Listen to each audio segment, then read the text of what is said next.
La historia, como la naturaleza, está llena de criaturas extraordinarias, seres que desafían nuestra comprensión, que parecen operar bajo reglas diferentes, dotados de un poder que inspira tanto admiración como temor.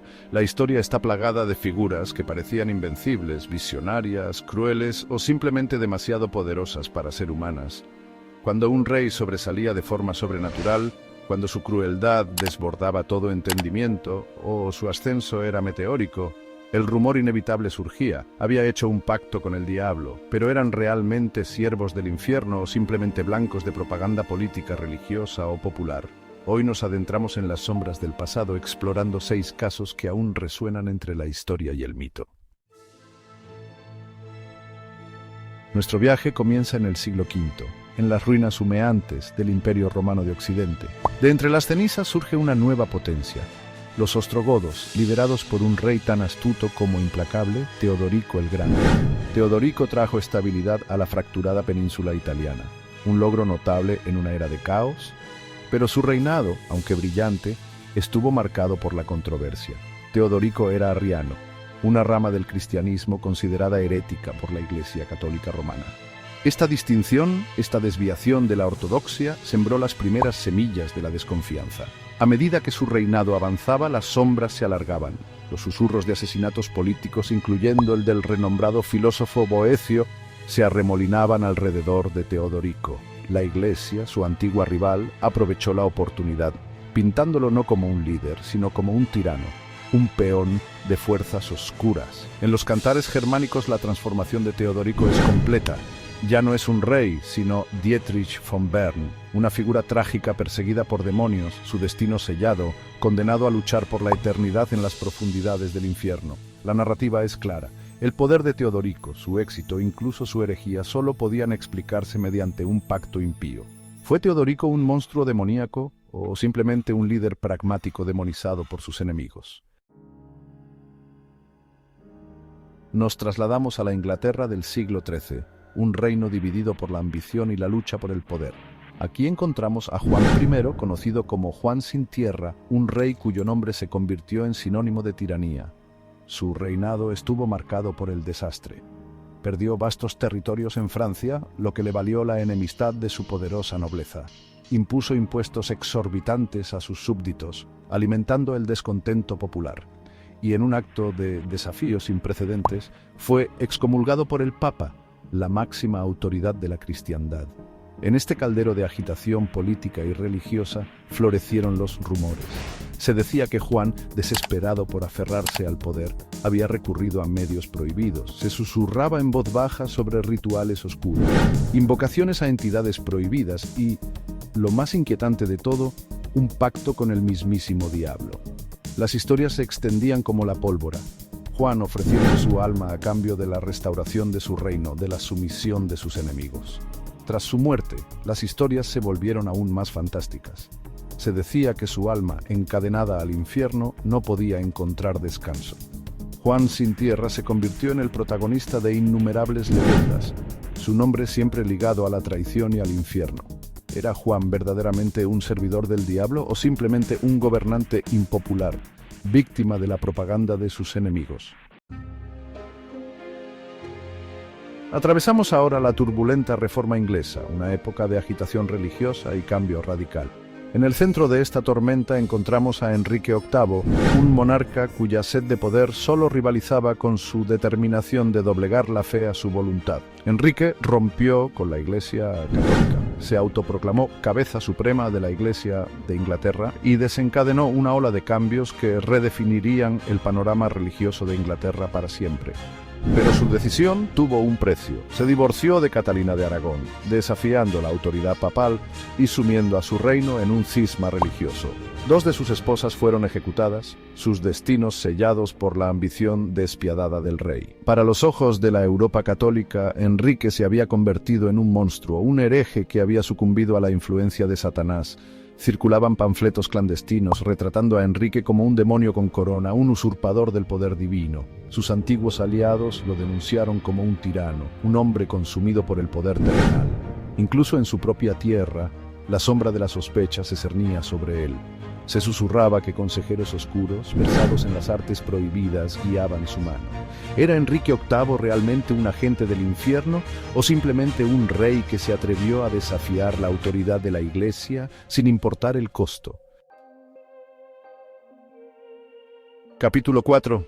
Rodolfo II, ¿el emperador alquimista o el prisionero de sus propios demonios? En el corazón del Sacro Imperio Romano Germánico, en la enigmática ciudad de Praga, encontramos a Rodolfo II, un emperador cuya fascinación por lo oculto marcaría su reinado y alimentaría los rumores de un pacto infernal. Mientras Europa se debatía en guerras religiosas, Rodolfo se recluyó en su castillo, rodeado no de generales y diplomáticos, sino de alquimistas, astrólogos y magos. Praga se convirtió en un imán para las mentes más curiosas y excéntricas de la época, atraídas por el patrocinio del emperador y su sed insaciable por el conocimiento prohibido. Se decía que Rodolfo buscaba la piedra filosofal, el elixir de la inmortalidad, el poder de doblegar la realidad a su voluntad. Las historias de sus experimentos se difundieron por toda Europa, cada vez más fantásticas: la creación de homúnculos, la comunicación con los muertos, la invocación de entidades de reinos prohibidos. Su corte, antaño un centro de poder, se convirtió en un hervidero de rumores y especulaciones. Se susurraba que Rodolfo, obsesionado con lo arcano, había traspasado los límites de lo permitido, sellando un pacto oscuro a cambio de conocimiento prohibido. Su salud mental se deterioró, alimentando aún más las sospechas de que fuerzas siniestras lo controlaban. ¿Fue Rodolfo II un títere del diablo o simplemente un hombre adelantado a su tiempo, un mecenas de las ciencias ocultas que pagó un precio terrible por su búsqueda del conocimiento?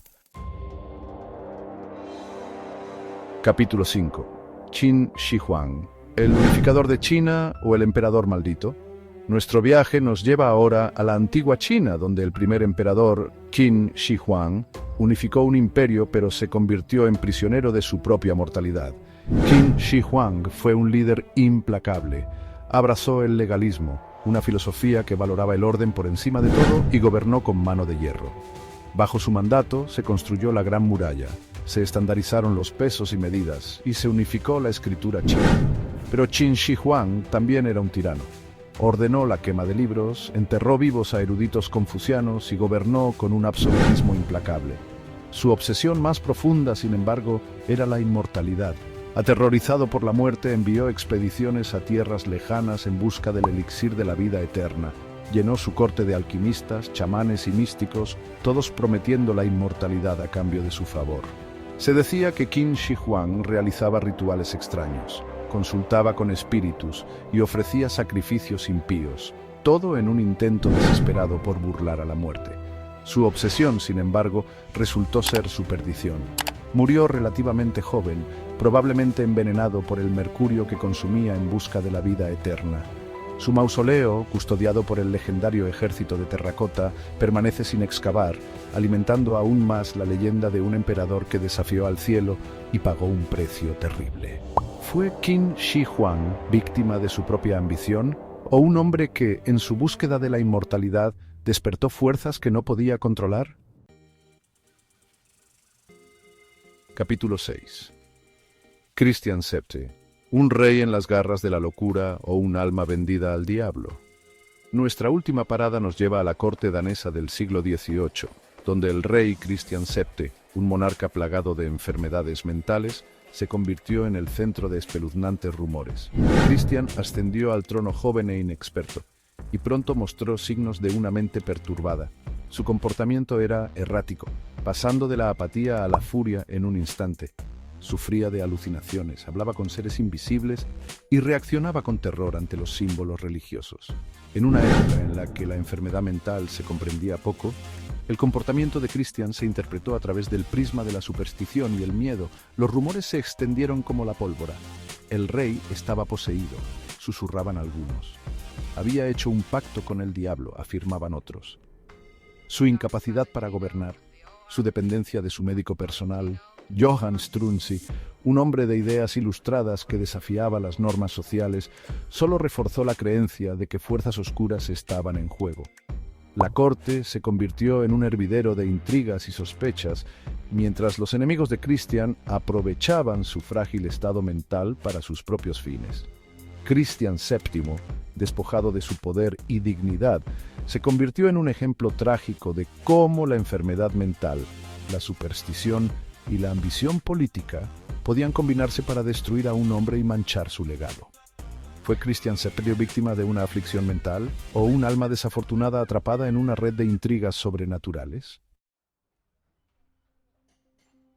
Desde las ruinas del Imperio Romano hasta las cortes de la Europa moderna, hemos viajado a través de siglos de historia, explorando las vidas de 6 reyes cuyas historias se entrelazaron con lo sobrenatural. Desde la Edad Media hasta la Ilustración, la figura del diablo siempre ha sido una forma de explicar lo inexplicable. Cuando el poder se sale de control, cuando los reyes parecen inmortales, crueles o demasiado sabios, la imaginación popular busca una causa sobrenatural. Quizás estos reyes no firmaron ningún pacto con el diablo, pero sus historias fueron escritas por quienes temían su poder o deseaban destruir su legado. Al final, en los tronos más altos, el infierno siempre ha tenido un lugar reservado.